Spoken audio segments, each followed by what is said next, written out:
Admiral Jake Morrison stood on the bridge of the Earth ship Resilience. His hands gripped the metal rail as he watched the alien vessel approach.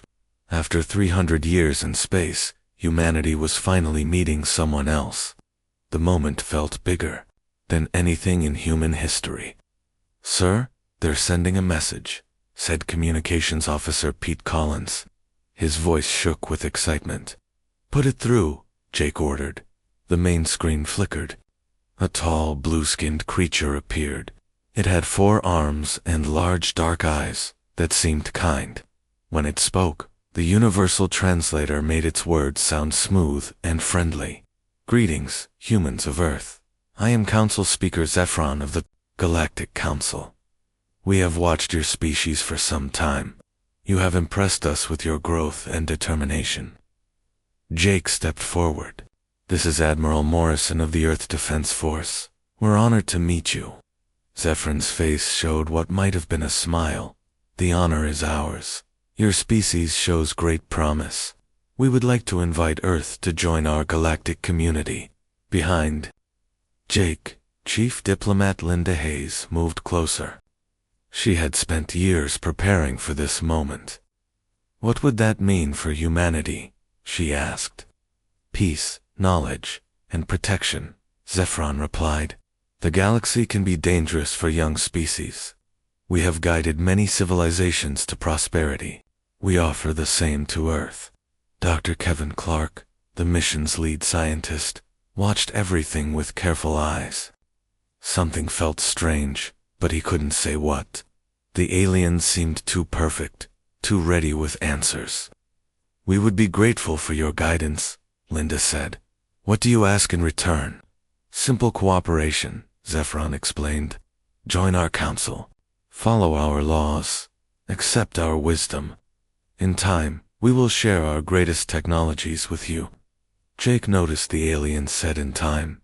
That meant not now. "What can you offer us immediately?" "Basic faster-than-light communication systems. Energy shields for your ships. Medical knowledge to extend human life."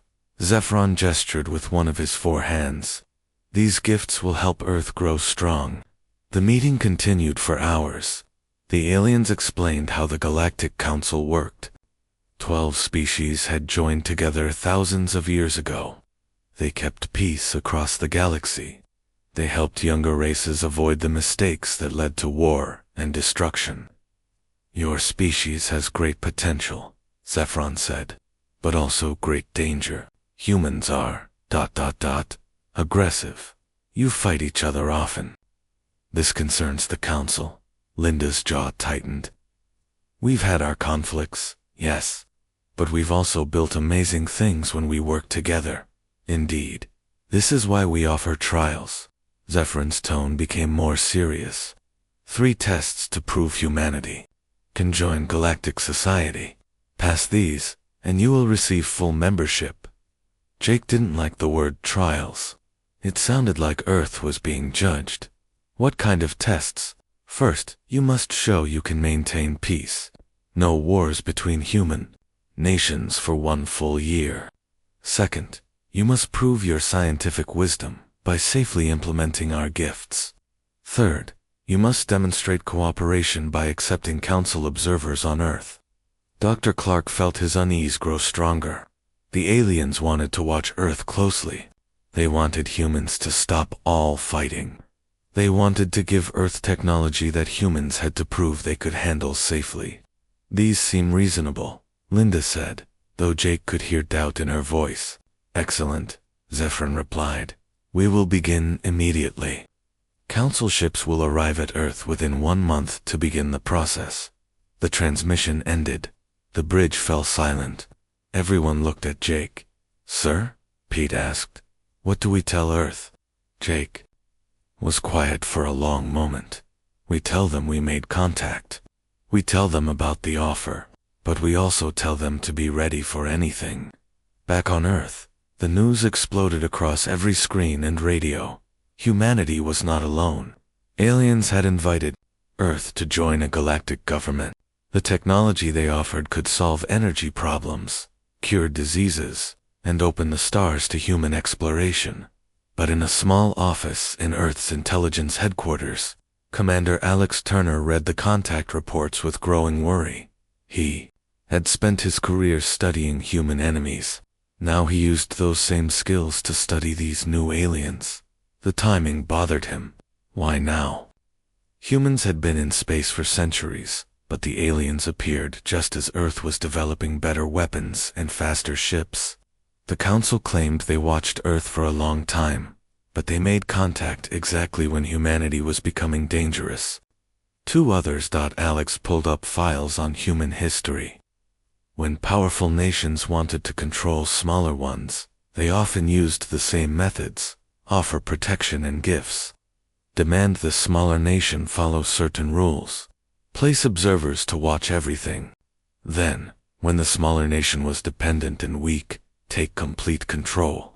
Collins, get me everything we have on the alien transmission, Alex ordered his assistant, Carl Davis. Yes, sir. What are you looking for? Proof that we're being lied to. Meanwhile, aboard the Resilience, Dr. Clark ran tests on the technology samples the aliens had provided. The faster-than-light communicator was impressive, but limited. It could only contact other alien-made devices. The energy shields were powerful, but required alien-made power sources. The medical scanner could detect diseases, but couldn't cure them without alien-made medicines. Linda, Kevin called to the diplomat. Come look at this. She joined him in the science lab. What did you find? Every piece of technology they gave us requires something else from them. We can't build any of it ourselves. We can't even understand how most of it works. Linda frowned. Maybe they're just being careful. We are a new species to them. Maybe. Or maybe they want to keep us dependent on them. Kevin's words echoed Alex Turner's thoughts back on Earth. Both men were starting to see a pattern. The aliens offered gifts that looked generous, but actually created chains. They demanded changes that would make Earth weaker. They wanted to place watchers in human society. As the first alien ships approached Earth's solar system, Admiral Morrison prepared for their arrival. But he also quietly ordered Earth's military to stay alert. Something about this felt wrong, even if he couldn't prove it yet. The galaxy was about to test humanity, but humanity was also about to test the galaxy. Captain Lisa Bell pressed her face against a small window of her reconnaissance ship Defiant. 3 months had passed since the aliens arrived at Earth. Now her ship floated silently in the outer edges of the solar system, watching and listening. Captain, I'm picking up something strange, said her communications officer, Tony Reed. His face was pale as he stared at his screen. What kind of strange? Lisa asked. Alien transmissions. They're not using the same language they speak to us. This is different, older. Lisa moved to Tony's station. Can you translate it? Working on it now? The computer is finding patterns. Tony's fingers moved quickly over his controls. Got something. They're talking about Earth. The translation appeared on the screen. Lisa read it twice, then felt ice form in her stomach. Target species shows expected compliance. Defensive capabilities reduced by 40%. Surveillance systems fully deployed. Recommend acceleration of termination schedule. Termination schedule, Tony whispered. Lisa grabbed the ship's internal communications. All hands, this is the captain. Battle stations now. She turned back to Tony. Keep listening. Record everything. We need to get this to Earth immediately. But as the Defiant tried to send a message home, alarms screamed across the ship. Captain? Sensor Officer Amy Johnson called out. Multiple alien ships moving toward us. They know we're here. Lisa cursed. The aliens had been watching them just as carefully as humans watched the aliens. Evasive maneuvers. Get us out of here. The Defiant's engines roared to life. Behind them, alien ships gave chase. Laser beams cut through space, barely missing. The human vessel? Back on Earth, Dr. Kevin Clark made his own disturbing discovery. In his laboratory, He studied the alien devices with more advanced tools than he'd had aboard the Resilience. "This can't be right," he muttered, checking his readings again. His assistant, Dr. Amy Johnson's twin sister Beth, looked over his shoulder. "What is it? These devices aren't just communication tools and shields. Look at this." Kevin pointed to his scanner display. "There are additional components hidden inside. Components that look like ... like surveillance equipment," Beth finished. "Worse than that, look at this circuit here." Kevin highlighted part of the device's internal structure. "This is designed to overload. When it does, it will send a massive energy pulse through whatever power grid it's connected to." Beth's eyes went wide. "They're bombs. Smart bombs. They're learning everything about our technology while preparing to destroy it." Kevin immediately called Admiral Morrison. "Sir, we have a problem. The alien gifts are weapons." "Explain," Morrison said tersely. "Every device they gave us has hidden functions. They're mapping our technology and preparing to destroy our infrastructure. When they activate these hidden programs, our power grids will fail. Our communications will go dark. Our defenses will shut down." Morrison was quiet for a moment. "How long do we have?" "Unknown. But sir, if they can do this to us, they've probably done it to others." Meanwhile, Commander Alex Turner sat in his intelligence office, surrounded by reports and data. His team had been working around the clock to understand the aliens' true intentions. "Sir," said his aide Carl Davis, "we've found something in the historical data." "Show me." Carl activated a large screen. "We analyzed radio signals from space going back 50 years. Look at this pattern." The screen showed a timeline with markers scattered across it. Each marker represented radio signals from different star systems. Each of these signals represents a civilization making first contact broadcasts, just like we did. But watch what happens. Carl pressed a button. The signals stop. All of them. Within 10 years of first contact, every civilization goes silent. Alex felt his blood run cold. How many? 17 different star systems. 17 civilizations that made contact and then vanished. Dear God, they're killers. At that moment, the Defiant limped into Earth's orbital space. Captain Bell's ship was damaged, but still flying. Lisa immediately contacted Earth Defense. "Command, this is Captain Bell. Emergency message for Admiral Morrison. The aliens are planning to attack Earth. We have proof."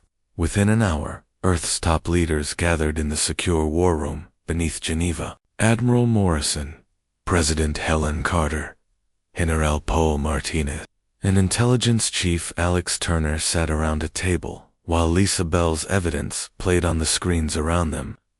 "The transmissions are clear," Lisa explained. "They call it a termination schedule. They've been reducing our defenses while preparing to destroy us." Dr. Clark joined the meeting by video link. "The technology they gave us is designed to cripple our infrastructure. Every device has hidden weapons built into it. How many other species have they done this to?" President Carter asked. Alex Turner answered. "At least 17 that we can prove. Probably more." General Martinez leaned forward. "What's their timeline?" "Unknown," Lisa replied. "But the transmission mentioned acceleration. I think our discovery has forced them to move faster than planned." President Carter stood up. "Recommendations." Admiral Morrison spoke first. "We need to remove every alien device from our systems immediately. Cut all power to them now." "Agreed," said General Martinez. "We also need to recall all human ships and prepare for invasion." "What about Ambassador Hayes?" Dr. Clark asked. "She's still with the alien delegation." The room fell silent. Linda Hayes had been working with the aliens for months, believing she was building peace between species. Now she was trapped with humanity's greatest threat. "We'll get her back," Morrison said grimly. "But first, we need to save Earth." On the alien flagship, Ambassador Linda Hayes sat in what she thought was a diplomatic meeting. Speaker Zephron and 3 other alien leaders surrounded her. "Ambassador," Zephron said, his voice different now, colder. "Your species has disappointed us." "I don't understand," Linda replied. "The trials have gone well. Humanity has maintained peace. We've implemented your technology carefully. That is the problem." Another alien, with green skin and 6 eyes, spoke up. "You have been too careful. Your scientists ask too many questions. Your military watches us too closely." Linda felt fear creep up her spine. "What are you saying?" Zephron's false smile disappeared. "We are saying that humanity is exactly what we feared. You are dangerous. You learn too quickly. You adapt too fast. You question everything." "Those aren't bad things," Linda protested. "For most species, no. But humans are different. In 1,000 years, you would become a threat to galactic order. You would challenge our authority. You would spread chaos among the stars." The green alien continued. "We have maintained peace for millennia by preventing this. Young species that show dangerous potential must be guided away from that path." "Guided how?" Linda asked, though she was beginning to understand.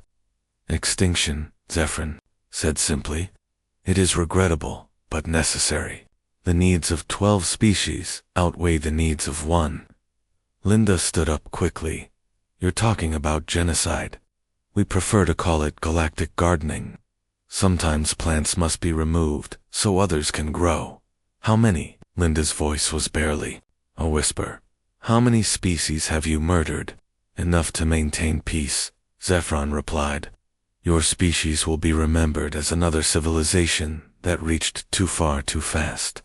At that moment, alarms began blaring throughout the alien ship.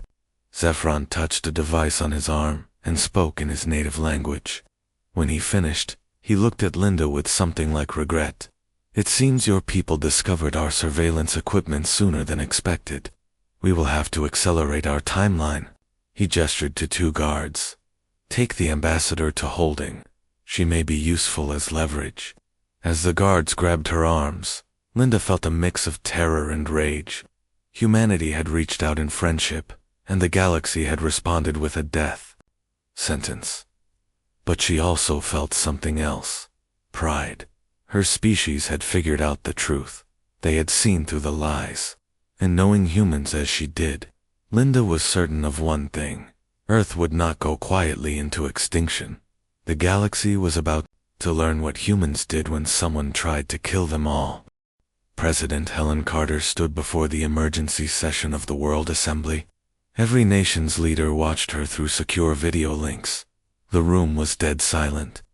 "Fellow leaders," she began, her voice steady, despite the fear in her eyes. 3 hours ago, we discovered that humanity faces extinction. The alien species that offered us friendship have been planning our genocide from the beginning." Angry voices erupted from screens around the room. The president of Russia slammed his fist on his desk. The prime minister of Japan demanded proof. The leader of the African Federation called for immediate action. Carter raised her hand for silence. "The evidence is clear. They have done this to at least 17 other species. We are next on their list." Admiral Morrison stepped forward. "As of now, I am activating the final protocols." The room went completely quiet. Every leader knew what those words meant. The final protocols were humanity's most secret military doctrine, plans developed by Dr. Nathan Price and his team for humanity's last war. The war where victory was the only option, because defeat meant extinction. "All previous international agreements are suspended," Morrison continued. "All military forces will unite under a single command. Every resource on Earth will be dedicated to our survival." General Martinez appeared on the main screen from the secret military command center in Colorado. "Construction of the war fleet begins immediately. All spacecraft manufacturing will switch to military production. All trained personnel will report for duty." Dr. Nathan Price, a thin man with sharp eyes, spoke from his secure location. The final protocols contain contingencies we hoped never to use. But the aliens have made the choice for us. This is now a war of species survival. Within hours, the transformation began. Across Earth, civilian factories stopped making cars and computers. Instead, they began building weapons and spacecraft.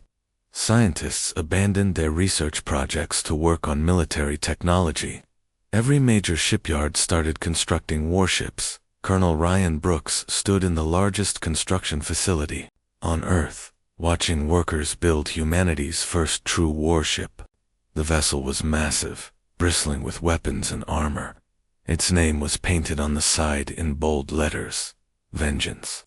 "How long until it's ready?" asked Chief Engineer Maria Santos. 6 weeks, Ryan replied. "Maybe 5 if we work around the clock. The aliens won't wait that long. Then we better work faster." Maria had spent the last month designing weapons the aliens wouldn't expect. Human warfare was different from alien warfare. Humans had spent centuries learning to kill each other efficiently. They understood violence in ways the peaceful galactic species never would. "Show me the kinetic bombardment system," Ryan said. Maria led him to a different section of the ship. Simple, but devastating. "We accelerate chunks of metal to incredible speeds and drop them on targets. No explosives needed, just mass and velocity, and the electromagnetic pulse weapons. Based on solar flare research, we can disable their electronics." From a distance, Maria smiled grimly. They've been using technology for thousands of years. They probably forgot how to fight without it. Meanwhile, in a different facility, Dr. Price worked with his psychological warfare team. Communications expert Tony Reed sat beside him, both men staring at screens full of data. "The aliens communicate using quantum frequencies," Tony explained. "If we can break into their network, we can send our own messages." "What kind of messages?" Dr. Price asked. "The kind that let every species in the galaxy know what the Council really does to young civilizations." Dr. Price nodded. "Do it. Let them all know that the Council are mass murderers." Across the galaxy, the first human transmission began broadcasting on alien communication networks. The message was simple, but shocking. Human voices speaking in translated alien languages told the truth about the Galactic Council's galactic gardening. On the Council's homeworld, panic spread as member species learned about the genocides. Several species immediately began questioning their membership. Others demanded explanations. The careful unity the Council had maintained for millennia started to crack. Back on Earth, Admiral Morrison prepared his fleet. The Vengeance would be the flagship, but dozens of smaller vessels were under construction.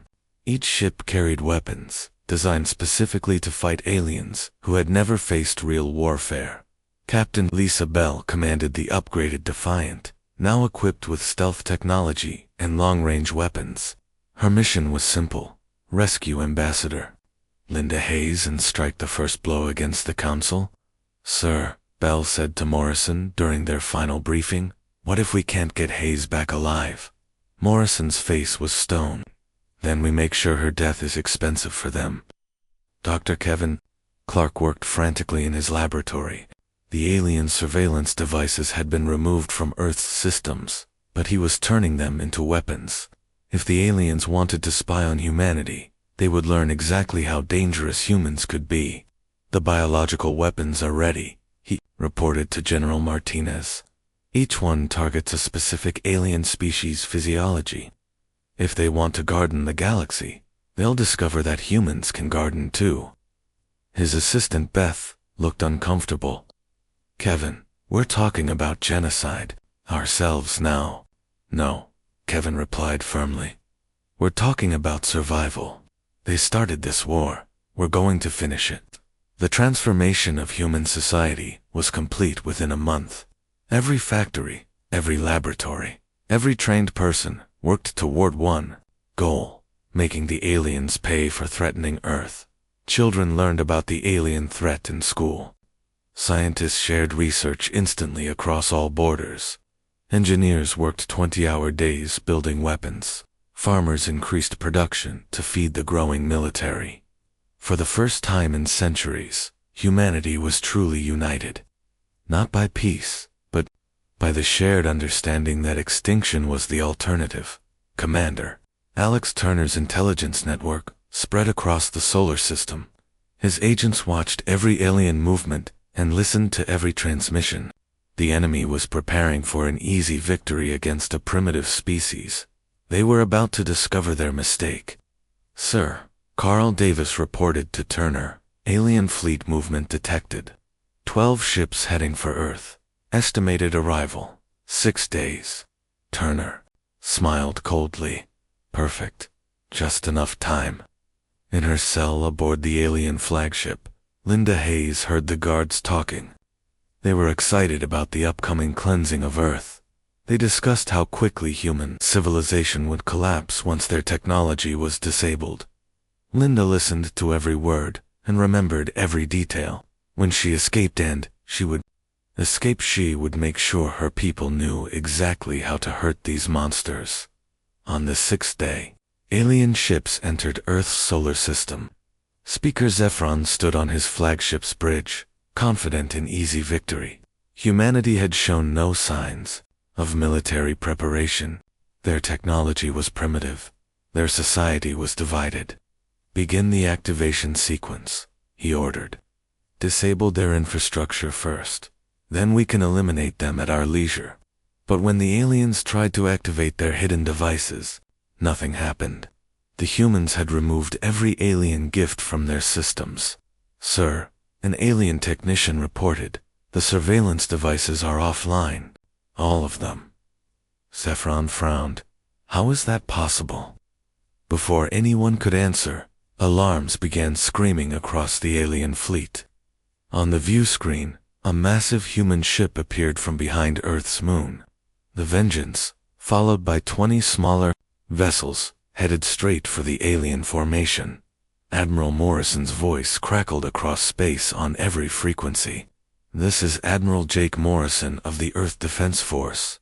You came here to murder my species.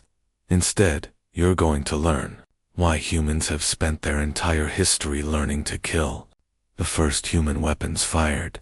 Kinetic projectiles moving at incredible speeds slammed into alien shields. Electromagnetic pulses disabled alien sensors. And for the first time in millennia, the Galactic Council faced an enemy that understood. War. The battle for Earth's survival had begun, and humanity intended to win. The space battle raged for 6 hours. Alien ships, built for exploration and peaceful trade, fought desperately against human vessels designed for war. Admiral Morrison watched from the bridge of the Vengeance as another alien ship exploded in the darkness. Their shields are failing, reported Weapons Officer Carl Davis. They can't handle our kinetic rounds. That's because they've never fought anyone before, Morrison replied. Fire another salvo. Across the battle zone, Captain Lisa Bell's ship Defiant moved like a ghost through the alien formation. Her stealth systems kept her invisible, while she targeted the alien flagship where Ambassador Hayes was being held. Captain, Tony Reed called from his station. I'm detecting human life signs on the enemy command ship.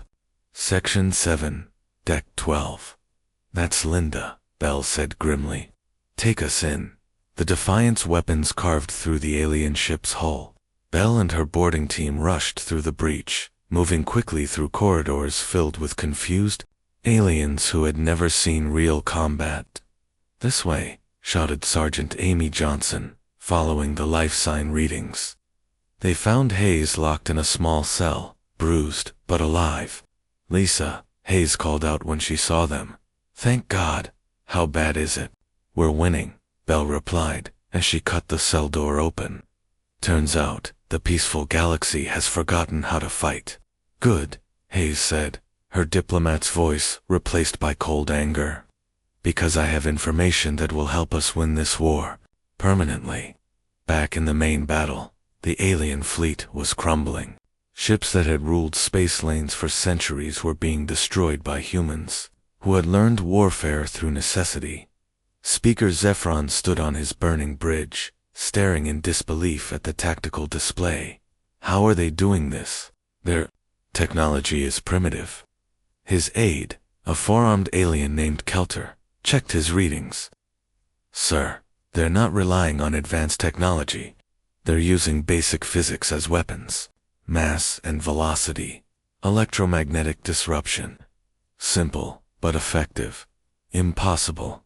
No species fights like this. No species has to, sir. They all joined the council before developing these capabilities. Zephron finally understood. The council had been so successful at preventing galactic warfare that they had forgotten warfare existed. Humanity had never been given that luxury. Sir, another aide called out. Our home fleet is requesting reinforcements. They're under attack. Under attack? By whom? Unknown ships, sir, using human tactics and weapons. What Zephron didn't know was that Commander Alex Turner had launched his own mission, while the main alien fleet fought at Earth. Turner led a strike force to the Council's home system. Turner stood on the bridge of his stealth ship Shadow, watching alien orbital stations burn. His team had spent weeks learning alien patrol routes and defense patterns. When the attack came, it was swift and devastating. Demolitions complete, reported his explosives expert, Sergeant Beth Moore. Their shipyards are gone. Good, Turner replied. Now for Phase 2. Phase 2 was psychological warfare. Turner's team began broadcasting across the alien homeworld, showing recordings of council meetings where they discussed genocide.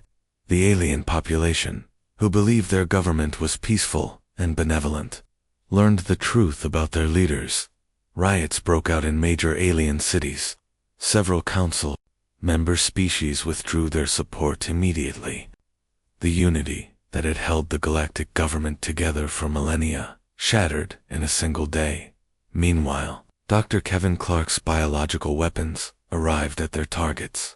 Automated probes, launched weeks earlier, reached the homeworlds of each council species. The weapons inside were specifically designed to target alien biology while leaving other species unharmed. The Zepharians are experiencing massive crop failures, Clark reported to General Martinez. Their food supply will be gone within months. And the others, the Keltons, are dealing with a plague that only affects their respiratory systems. The Vorthan water supply is contaminated with compounds that make them sick but won't kill them. Clark paused. I'm not a monster, General. I designed these to pressure their governments, not commit genocide. Will it work? 3 council species have already requested peace talks. Back at Earth, the space battle was ending. Of the 12 alien ships that had come to destroy humanity, only 2 remained functional. Both were trying to retreat. Admiral Morrison opened a communication channel to the fleeing aliens. Surrender now, and you live. Run, and we hunt you down. The alien commander, a green-skinned being with 6 eyes, appeared on screen. You cannot do this. The Council will not allow it. The Council. Morrison laughed bitterly. Your council is falling apart. Several species have already abandoned you. Others are fighting civil wars, and we're just getting started. This is madness. You are 1 species against 12. We were 1 species against 12, Morrison corrected. Now we're 1 species, hunting down the survivors. The truth was spreading across the galaxy. Dr. Price's psychological warfare campaign was working better than anyone had hoped. Species that had trusted the Council for thousands of years were learning about the genocides. Member worlds were declaring independence. The galactic government was collapsing from within. Ambassador Hayes, now safely aboard the Vengeance, provided the final piece of the puzzle. They keep detailed records, she told the command staff. Every species they've destroyed, every method they've used. I have the access codes to their central database. What are you suggesting? Asked Admiral Morrison. We broadcast their records to the entire galaxy. Let everyone know exactly what their peaceful council has been doing. Within hours, the council's secret files flooded galactic communication networks. 17 civilizations destroyed. Hundreds of billions of lives ended. All in the name of maintaining peace and order. The reaction was immediate and violent. Council member species turned on each other, each blaming the others for the genocides. Alien military units mutinied rather than follow orders from mass murderers. Entire star systems declared war on the council government. Speaker Zephyron, fleeing Earth in his damaged ship, received reports of the chaos. Sir Kelter reported riots on 17 worlds. The Andromedan fleet has declared independence. The Centauri are demanding your arrest for war crimes. How did this happen? Zep whispered. The humans, sir. They're not just fighting a war. They're ending our civilization. On Earth, President Carter addressed the world once more. The immediate threat is over, she announced. The alien fleet has been destroyed or driven off. But this is not the end. It's the beginning. We now know that the galaxy is ruled by mass murderers. Species that pretend to be peaceful while destroying anyone who might threaten their power. This cannot continue. General Martinez stepped forward. Operation Galactic Storm begins immediately. We will pursue every council ship. We will liberate every oppressed world. We will make sure that no species ever again faces the choice between submission and extinction. Dr. Price added his own message. To any alien species listening, the council lied to you. They told you humans were dangerous because we fight. But we don't fight for conquest. We fight for survival. We fight for freedom. And now, we fight for justice. Colonel Brooks, commanding the rapidly expanding human fleet, prepared for the next phase. Sir, he reported to Admiral Morrison, construction of the second wave is complete. 50 ships ready for deployment. Our target? Morrison asked. The Council's capital world. Time to end this permanently. Captain Bell, her rescue mission complete, volunteered to lead the assault. Sir, request permission to take point position. Morrison nodded. Granted. But remember, Lisa, this isn't about revenge anymore. It's about making sure this never happens again.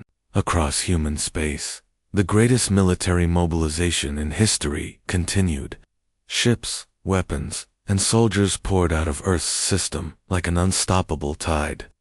The species that had planned humanity's quiet extinction was about to face humanity's full fury, and in the depths of space, alien survivors sent desperate messages to their home worlds, warning them that the humans were coming. Warning them that the galaxy's newest species was also its most dangerous. The warnings came too late. Humanity had tasted victory, and now they wanted justice. The Council's long reign of hidden terror was about to end in very public defeat. The Council's capital system had never seen war. For 10,000 years, it had been the peaceful center of galactic civilization. Now it burned under human weapons. Admiral Morrison stood on the bridge of the Vengeance, watching orbital defense stations explode in brilliant flashes of light. Around him, the largest human fleet ever assembled moved through space like a pack of hunting wolves. Sir, Communications Officer Pete Collins reported, we're receiving surrender requests from 6 different council member species. Tell them to get in line, Morrison replied coldly. We'll deal with them after we finish with the leadership. The capital world's defenses were impressive but useless. The aliens had built them to deter invasion from other advanced civilizations.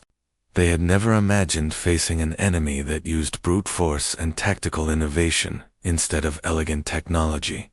Captain Lisa Bell commanded the first wave of ground assault troops. Her ships descended through the planet's atmosphere while alien defense systems fired desperately at targets they couldn't track properly. Remember, Bell announced to her forces, we're not here to destroy everything. We're here to capture the leadership and end this war permanently. Colonel Ryan Brooks led the assault on the council chambers. His troops moved through the alien city like a precision machine, using tactics learned from centuries of human warfare. The aliens, who had never seen real soldiers, couldn't mount effective resistance. Inside the great council hall, Speaker Zephron and the remaining council members huddled together as explosions shook the building. "This is impossible," whispered Councillor Vex, a green-skinned alien with multiple arms. "How can one primitive species destroy our entire civilization?" "Because they're not primitive," replied Councillor Nash, whose species had originally voted against the human genocide. "We were just too arrogant to see it." The chamber doors exploded inward. Human soldiers poured through the breach, their weapons trained on the alien leaders. Colonel Brooks walked calmly into the room, his armor scorched from battle, but his eyes cold and determined. "Council members," he announced, "you are under arrest for crimes against sapient life." "You cannot do this," Zephron protested. "We are the legitimate government of this galaxy." Brooks smiled without humor. "Not anymore." The arrest of the council leaders was broadcast across the galaxy. Species that had spent millennia under council rule watched their former masters being led away in chains by human soldiers. But the real work was just beginning. General Martinez coordinated the occupation of dozens of council worlds. Unlike the aliens, humans understood that winning a war was only the first step. Controlling the peace that followed was much harder. President Carter arrived at the capital world aboard the command ship Sovereignty. She established her headquarters in the former council chambers, where decisions about galactic policy had been made for thousands of years. To all species of the galaxy, she broadcast, "The council's reign of terror is over, but we are not here to replace one tyranny with another." Dr. Nathan Price stood beside her, his strategic mind already working on the long-term implications. "However," the president continued, "the galaxy needs governance. It needs protection from those who would commit genocide for their own power. Therefore," Price added, "we announce the formation of the Terran hegemony. Earth will provide security and leadership for all species that accept our protection." The terms were simple, but non-negotiable. Former council species would relocate to designated worlds under human supervision. Their military forces would be disbanded. Their governments would report to human administrators. Species that had opposed the council or remained neutral could maintain their independence, but under strict observation. Any sign of aggression toward other species would result in immediate intervention. Ambassador Linda Ayas, now promoted to Supreme Administrator of Alien Affairs, established the new laws. "Every species has the right to exist," she announced, "but no species has the right to threaten the existence of others." Dr. Kevin Clark continued his biological research, but now with a different purpose. "We're developing medical treatments for the species affected by our weapons," he reported. "Full recovery within 6 months for all of them." "And the monitoring systems?" General Martinez asked. "Every former council world will have permanent biological sensors. If anyone tries to develop weapons of mass destruction, we'll know immediately." The galaxy's reaction to human victory was mixed. Some species celebrated their liberation from council tyranny. Others feared they had simply traded one master for another. A few attempted rebellion. Commander Alex Turner handled the rebellions with characteristic efficiency. "Species that want independence must prove they can govern themselves peacefully," he explained to his staff. "Those that can't will remain under direct human control." His intelligence network, now spanning hundreds of worlds, watched for signs of trouble. The former council members were particularly dangerous, as many still believed they could regain power. "Sir," reported Agent Carl Davis, "intercepted communications suggest the Zephyrian exile fleet is planning an attack on the Centauri colonies." "Response?" Turner asked. "Standard procedure. Disable their ships, relocate the population, and add another 50 years to their supervision period. Captain Bell, now commanding the Galactic Patrol Fleet, intercepted the Zephyrian ships before they could reach their target. The battle was brief and decisive. The aliens had learned nothing from their previous defeats. "This is Captain Bell of the Terran hegemony," she broadcast to the defeated aliens. "Your attempt at revenge has failed.